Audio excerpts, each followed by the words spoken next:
नमस्कार दोस्तों, मैं मेघा स्वागत करती हूँ आपका हमारी विशेष प्रस्तुति में। दोस्तों, राजस्थान को लेकर कहा जाता है कि देश में राजस्थान सबसे पिछड़ा राज्य है महिलाओं की स्थिति को लेकर। तो क्या वर्तमान में ये स्थितियाँ बदली हैं या जस्ट की तस है? इस पर बात करने के लिए महिला अधिकारिता विभाग से जेपी बुनकर जी हमारे साथ हैं, जो कि अतिरिक्त निदेशक हैं। आपका बहुत बहुत स्वागत है जेपी बुनकर जी।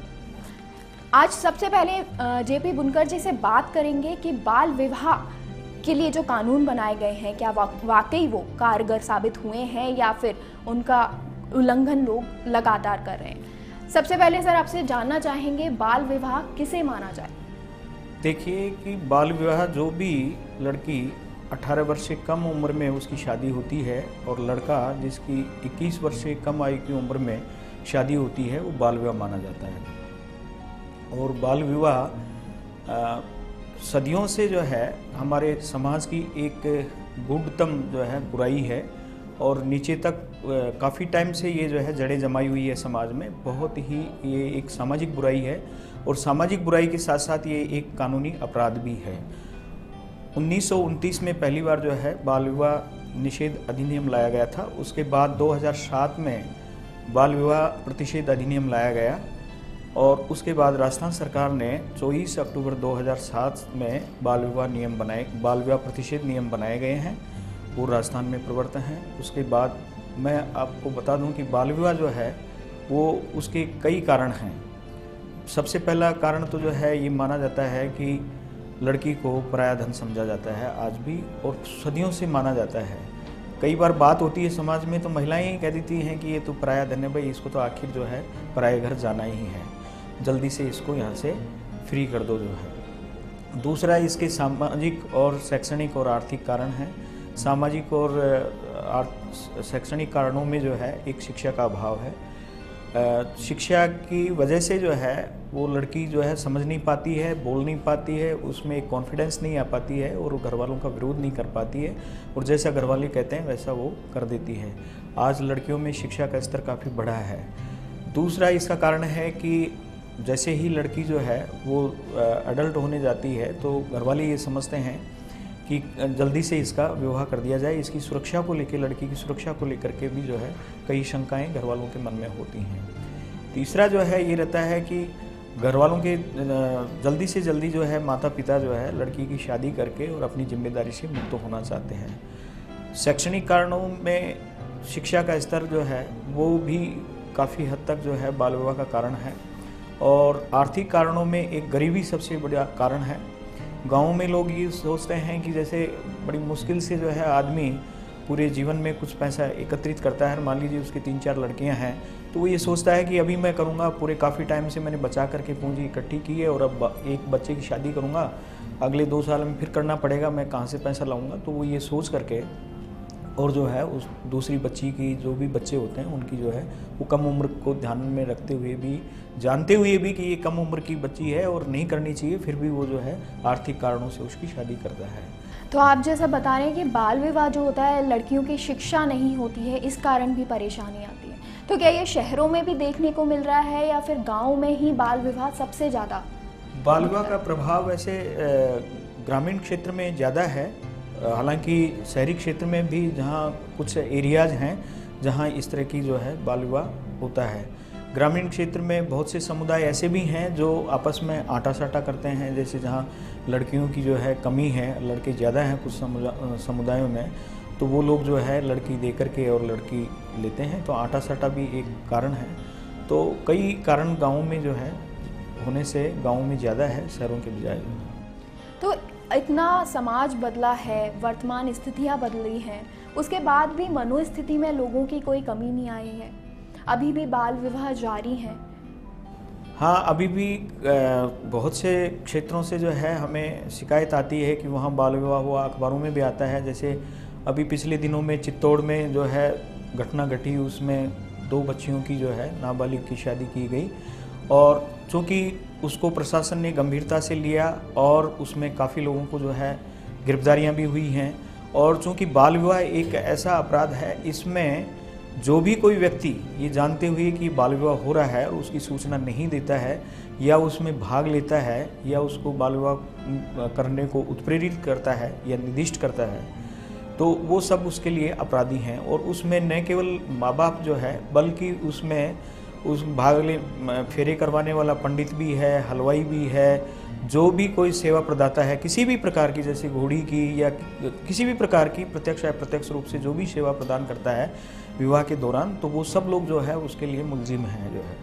और इसमें चित्तौड़ वाले प्रकरण में जो है ना, उनको पेरेंट्स को और हलवाई को और इनको अरेस्ट कर लिया गया है और उनके खिलाफ और लोग जो शामिल हैं उनको भी नामजद करके और उनके खिलाफ भी कार्रवाई की जा रही है जो है।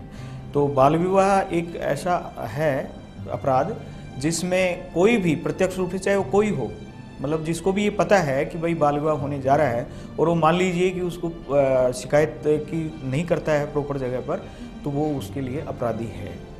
और इसमें काफ़ी जो है दंडात्मक प्रोविज़न किए हुए हैं, दंड के लिए व्यवस्थाएं की हुई हैं।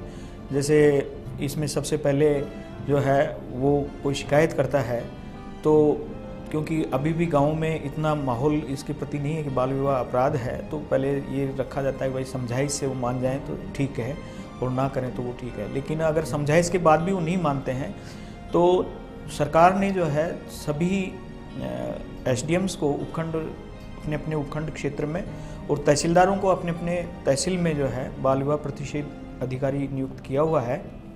वहाँ वो शिकायत आती है तो कार्यपालक मजिस्ट्रेट, तहसीलदार या एसडीएम जो है उनको बुला करके और 107/16, 151 जो सीआरपीसी की निषेधात्मक कार्रवाई हैं वो करता है, उनके अंतर्गत पाबंद करता है।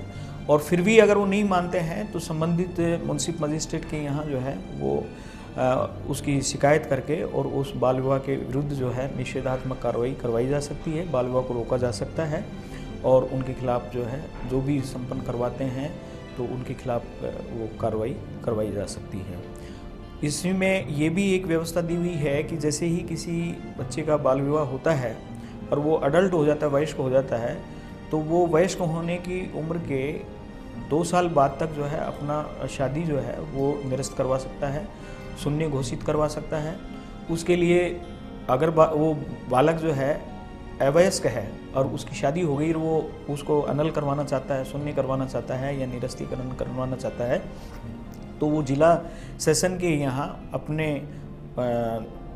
गार्जियन के या नेक्स्ट फ्रेंड जिसको कहते हैं उसके वाद मित्र के थ्रू जो है वो बाल विवाह प्रतिषेध अधिकारी की सहयोग लेकर के और उसको जो है प्रार्थना पत्र प्रस्तुत कर सकता है। कोर्ट उस पर जो है प्रसंज्ञान लेकर के वो जो भी निर्णय दे वो दे सकता है। कोर्ट उसमें उसको शून्य भी निरस्त भी घोषित कर सकती है और जो उसमें पीड़ित है उसका पुनर्वास का, भरण पोषण का और ये भी जो है आदेश दे सकती है।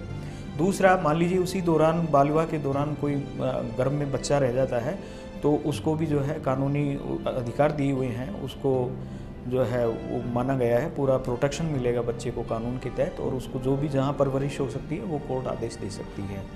इसमें मुंसिफ मजिस्ट्रेट को भी ये पावर है कि अगर उसको ये पता चल जाता है कि कहीं बाल विवाह हो रहा है, उसके नॉलेज में आती है, तो वो भी स्वप्रेरणा से भी उसमें निषेधाज्ञा जारी कर सकता है, रोक सकता है बाल विवाह को। यानी कि अगर आप प्रत्यक्ष या अप्रत्यक्ष रूप से बाल विवाह में सहभागिता निभाते हैं तो आपको कानूनन सजा मिलेगी। सर, सजा जानना चाहेंगे जो लोग बाल विवाह करवाते हैं या उससे जुड़े हुए होते हैं? हाँ, जो भी इस तरह के उसमें कृत्य करते हैं, जैसे कोई बाल विवाह करता है या संपन्न करवाता है या उसको उत्प्रेरित करता है बाल विवाह के लिए किसी को, तो उसमें मिनिमम 2 वर्ष की जो है वो 2 वर्ष तक का कठोर कारावास और 1 लाख रुपए तक का जुर्माना है और यहाँ तक कि दोनों भी जो है वो सजाएं दी जा सकती हैं। इसी प्रकार से कोई मान लीजिए बच्चे को बेला फुसला करके ले जा करके और कहीं दूसरे से मिल करके उसको बेचता है या उसका बाल विवाह कर देता है तो उसको भी जो है 2 साल का कठोरतम कारावास हो सकता है और 1 साल की जो है सज़ा हो सकती है या दोनों हो सकते हैं जो है। तो ऐसा कोई केस आया है अभी तक आपके पास कि जिसमें लोगों में जागरूकता आई हो, लोगों ने बताया हो, आसपास वालों ने कि बाल विवाह हो रहा था और आप रोक लीजिए?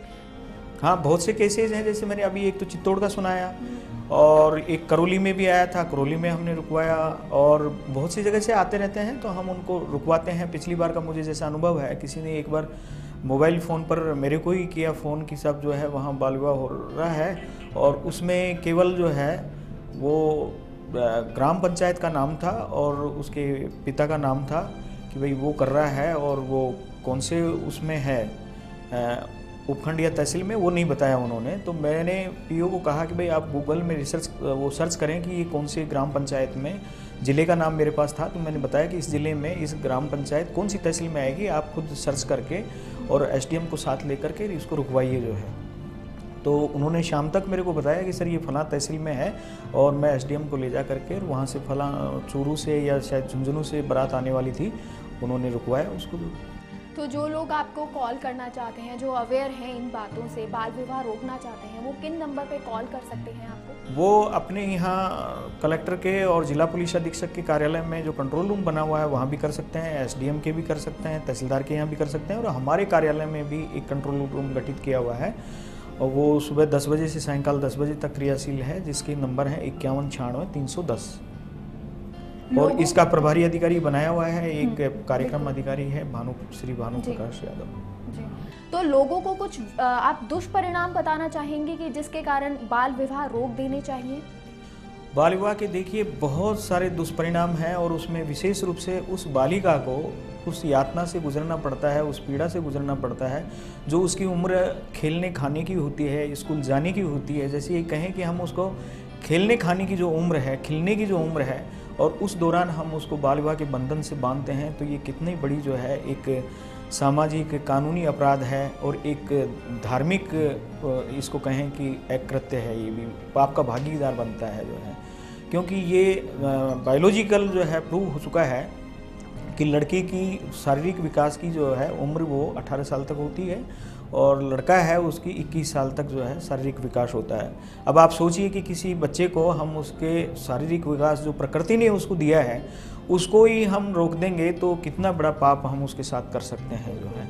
इसी तरह से जो है और भी कई परिणाम होते हैं। मान लीजिए वो जो है बच्ची वो समझ ही नहीं पा रही है कि अब ये मेरे साथ क्या हो रहा है, तो वो एक तो उसके लिए कौतूहल का विषय हो जाता है, तो अगर बहुत छोटी है तो, और अगर मान लीजिए समझने की स्थिति में है, उस स्टेज में आ गई है 10 साल से ऊपर की में, तो वो फिर अपने भविष्य को लेकर के और एकदम सुन्न हो जाती है कि क्या हो रहा है मेरे साथ में जो है। तो उस वेदना को और उस पीड़ा को तो वही महसूस कर सकती है। हम लोग बात भले ही कर लें, लेकिन उस कितनी पीड़ा वो झेलती है वो वही जानती है। दोस्तों समय है एक छोटे से ब्रेक का, लेकिन ब्रेक के बाद बेटी बचाओ बेटी पढ़ाओ अभियान से जुड़े हुए नोडल अधिकारी डॉक्टर जगदीश जी से बात करेंगे। जल्द मिलते हैं।